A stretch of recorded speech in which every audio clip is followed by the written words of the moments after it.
Bueno, buenas tardes.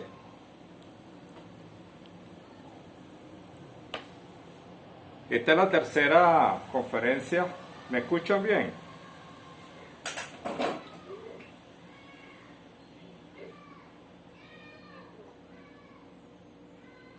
Del curso Merodeo Hermenéutico. Recuerden que merodear es dar vueltas sin pretender precisiones. Porque una de las cosas centrales es observar cómo se mueve la cultura planetaria. Creo que ese concepto debe permanecer en estas indagaciones porque se trata de un cuerpo, gran cuerpo, cruzado por la semiosis. Y debemos nuevamente recordar el concepto de Yuri Lockman cuando habla de semiosfera, que es el gran conjunto de signos que van del canto de un pájaro hasta las señales satelitales. El segundo concepto fundamental que a algunos le ha traído es el de semiótica satelital, que introduce una nueva etapa en la civilización humana. No podemos en este momento, en el año 2021, hablar de cambio de era si no cambia la semiótica satelital, que ya tiene años con nosotros. En tercer lugar, es importante contener la definición del cuerpo como el gran traductor, el cuerpo humano. Y esta hipótesis se sostiene bajo la imagen de todo pasa por el cuerpo. Y en cuarto lugar, la propuesta de que no hay cultura sin textos. Toda cultura, por muy pobre, entre comillas, que sea, traduce textos, construye textos, permite la circulación de los textos, porque el sentido de la cultura es el movimiento. Una cultura paralizada, sin moverse, como un estanque silencioso, es una cultura muerta.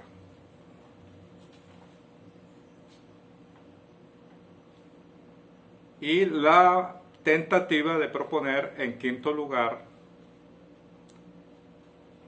que nos llevemos todas las categorías históricas, lingüísticas, políticas, económicas, a categorías antropológicas. Fíjense lo que le voy a decir. Sea cual sea el texto y sea cual sea la época en que ese texto se produzca o circule, el fondo de ese texto es la existencia humana.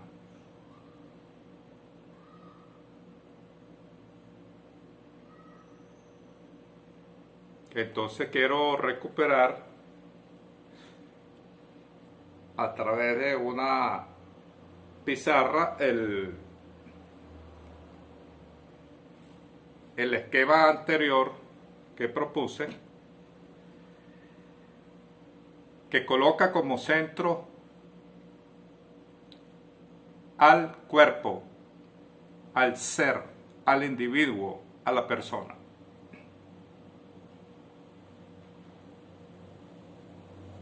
Recuerde que esto es una tentativa, pero es el texto como el gran constructor material, cultural del mundo y de la existencia, donde se define el lugar, el movimiento, la trayectoria, la dimensión de ese cuerpo del ser humano. Igual puede ser el cuerpo de un conejo, ¿cierto?, en una fábula, pero el fondo de toda esa historia, de todo ese relato, que cruza o no el cuerpo planetario, porque pudiera moverse en una pequeña porción de esa gran cultura, pudiera moverse solo en Guanajuato o solo en Barquisimeto, ¿de acuerdo?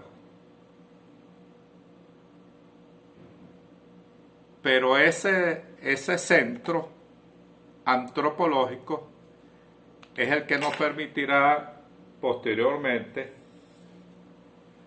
ese cuerpo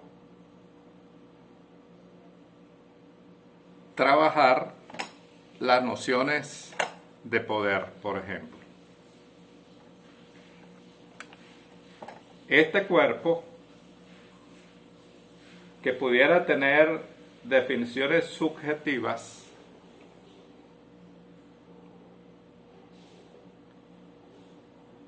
ejerce o permite que se ejerza el poder.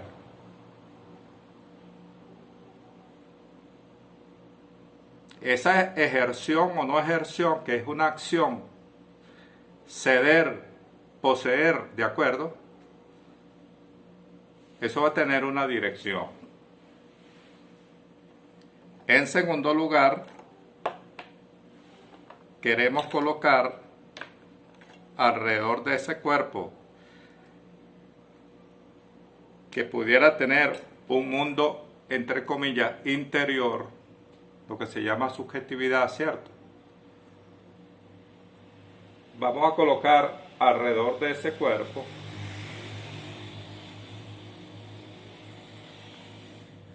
un mundo que le es común a ese cuerpo.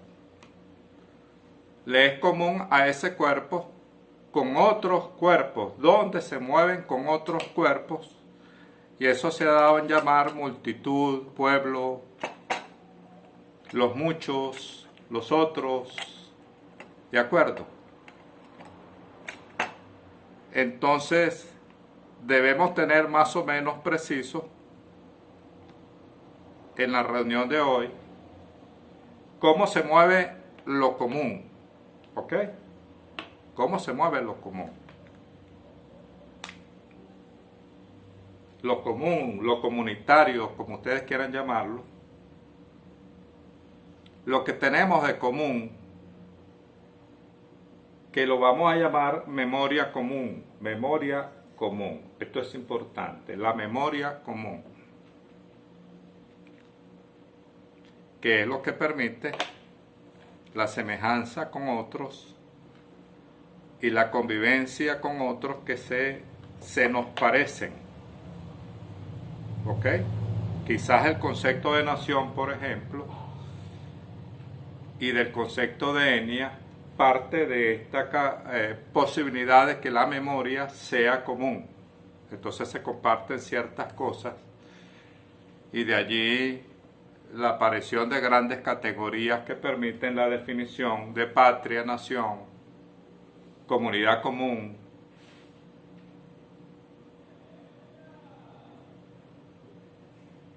donde se inventan una suerte de procedimientos para resolver lo que no es común.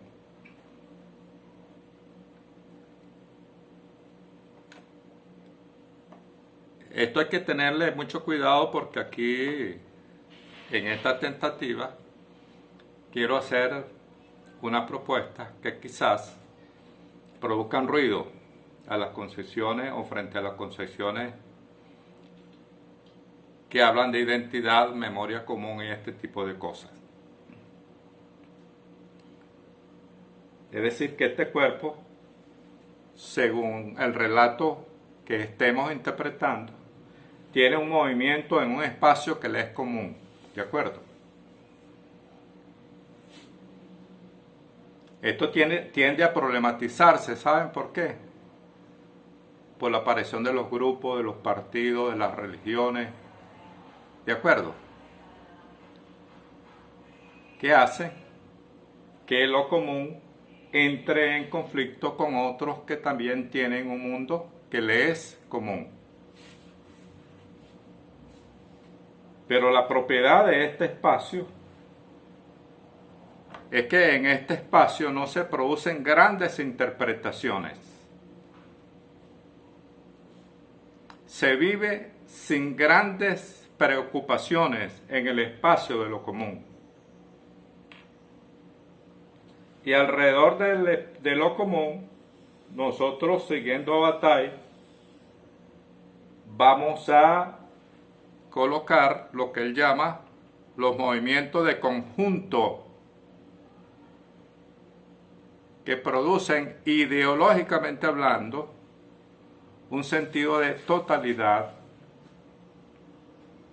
Entonces habrá que preguntarse, de acuerdo a la época que se esté traduciendo en ese texto, cuál es la condición del ser, cuál es la condición de lo común y cuál es la condición de lo que llamamos el movimiento de conjunto,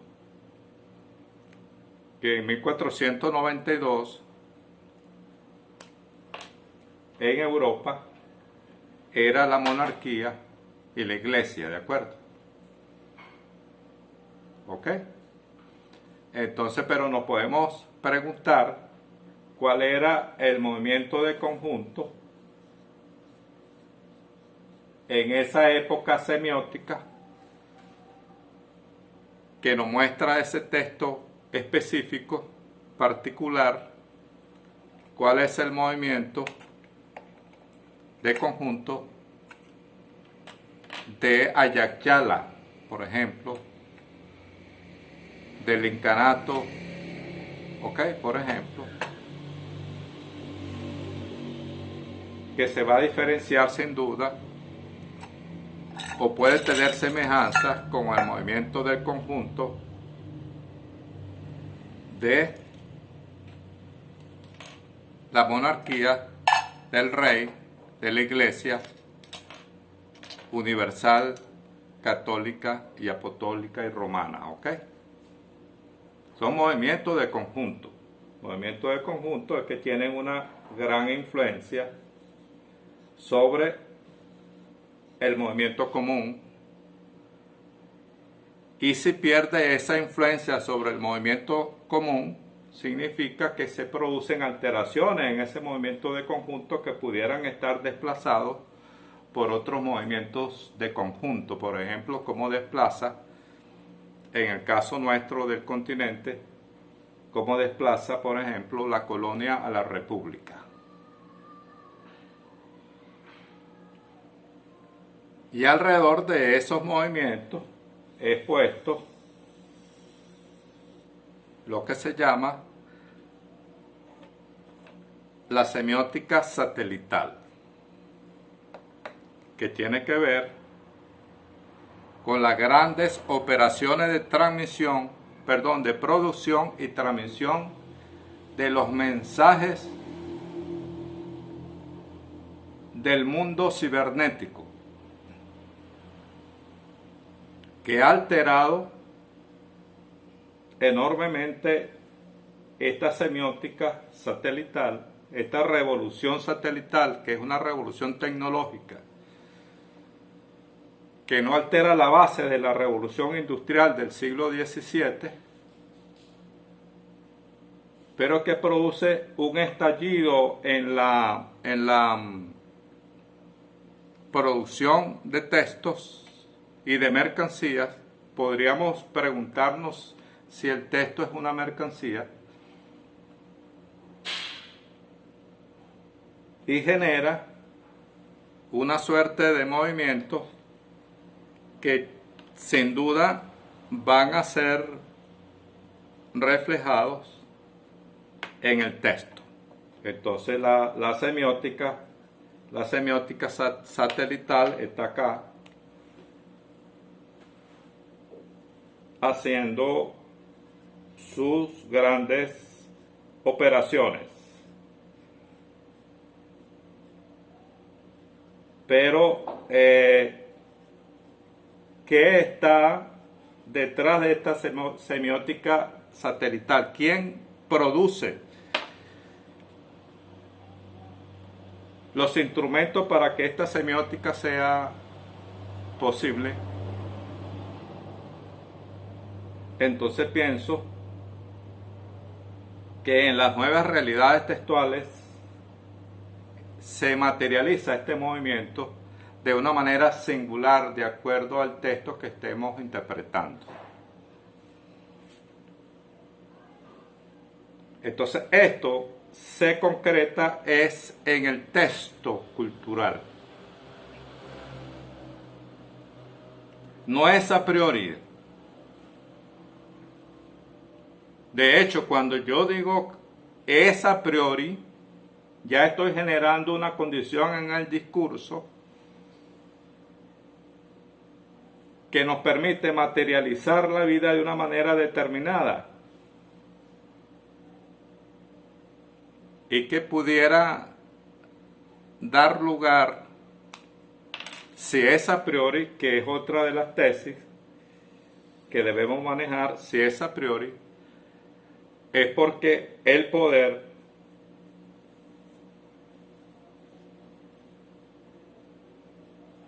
controla el deseo del otro.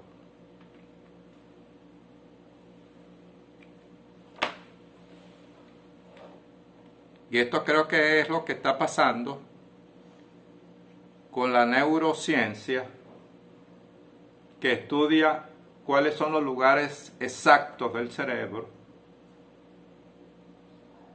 para estimular a alguien a hacer algo, a consumir algo o a desear algo en un tiempo determinado. Esto permite señalar que en las nuevas realidades textuales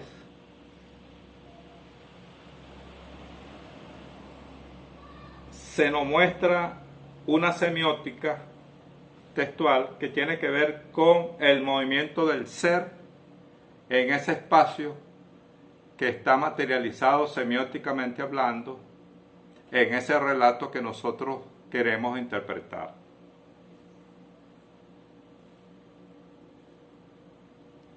Esto adquiere sin duda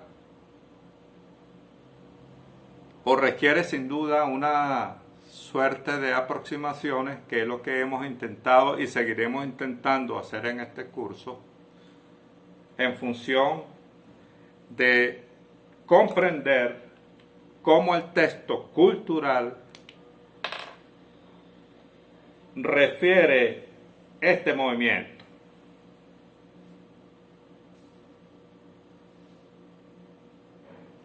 Es decir, cómo se mueve el ser, cuál es su trayectoria, cuál es la dimensión del espacio y cuál es el conflicto que se presenta en ese espacio. Cuando yo me refería al cuento de Poe, El hombre en la multitud, es porque allí está la multitud, el común, representado en las distintas profesiones, oficios que se ejercen en el común, influenciado por supuesto por un movimiento del conjunto, que es lo que Michel Foucault va a llamar las microfísicas del poder, que permiten, o Luis Althusser, los aparatos ideológicos del poder, que permiten trabajar la influencia de los movimientos del conjunto en el ser y en los espacios comunes.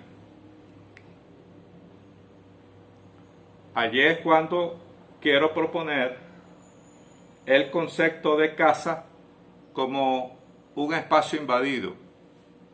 ¿Invadido cómo? Invadido por la semiótica satelital. Quédate en casa, que nosotros te llevamos todos los mensajes que necesitamos. para que tú estés informado de lo que pasa en el mundo. Pero ¿quién controla esa semiótica? Es decir, ¿quién controla esa generación de sentido? Entonces eso requiere que produzcamos nuevas nociones de poder. Y allí cuando voy a hablar de paraideologías. El conflicto paraideológico significa para mí usar la ideología del otro para aniquilarlo, para aplastarlo, para controlarlo.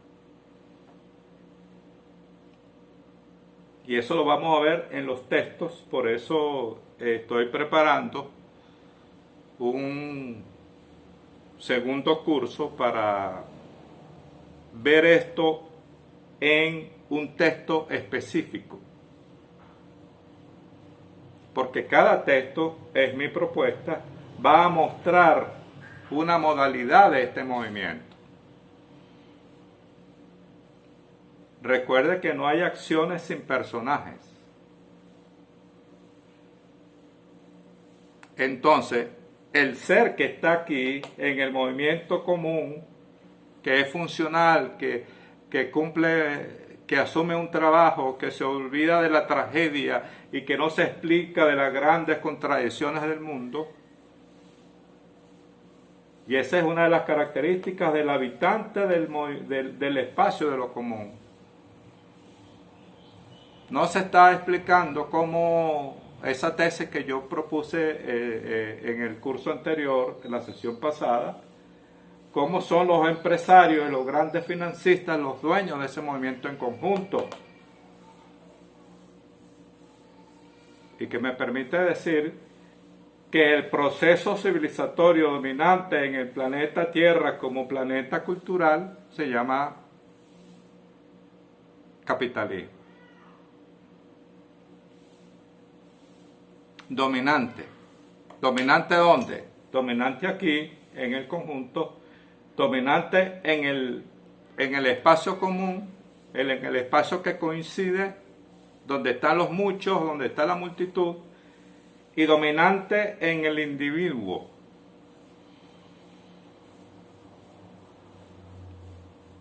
Pero ojo, esto es una hipótesis que nos lleva a discutir una concepción de poder que va a ser necesariamente mostrado de manera particular en el texto que estamos interpretando. El texto que estamos interpretando puede ser